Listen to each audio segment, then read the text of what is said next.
భారతీయ మహిళలు బంగారు ఆభరణాల్ని ధరించాలని ఆసక్తి చూపిస్తూ ఉంటారు. దీంతో పండుగలు, శుభకార్యాలు, ఇతర వేడుకల సమయాల్లో ఈ గోల్డ్ జ్యువెలరీకి ఊహించని రీతిలో డిమాండ్ ఉంటుందని చెప్పొచ్చు. అప్పుడు రేట్లు ఎక్కువగా ఉన్నప్పటికీ కొనక తప్పదు. భారత సాంప్రదాయాలతో బంగారం అంతలా ముడిపడిపోయి ఉంది మరి. ఇంకా బంగారం కేవలం ఆభరణంగా, అలంకరణగా మాత్రమే కాదు, పెట్టుబడికి కూడా మంచి సాధనంగా పనిచేస్తుంది. బంగారంతో పాటుగా వెండిలోనూ పెట్టుబడులు పెరుగుతుంటాయి. అందుకే బంగారం, వెండి ధరల గురించి ఎప్పటికప్పుడు తెలుసుకోవడం ముఖ్యం. గోల్డ్, సిల్వర్ రేట్లు ప్రాంతాల్ని బట్టి మారుతూ ఉంటాయి. స్థానిక పన్ను రేట్లు సహా ఇతర అంశాలు ఇందులో దోహదం చేస్తూ ఉంటాయి.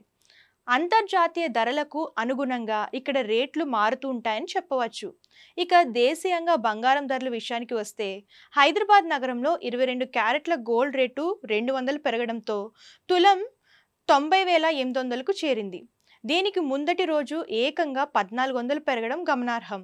ఇక 24 క్యారెట్ల స్వచ్ఛమైన బంగారం ధర 220 పెరిగి 10 గ్రాములకు 99,060 మార్కు వద్ద కొనసాగుతుంది.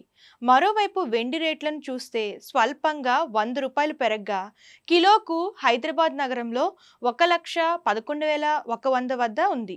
గత కొద్ది రోజులుగా సిల్వర్ రేట్లలో పెద్దగా తేడా ఏమీ ఉండట్లేదు.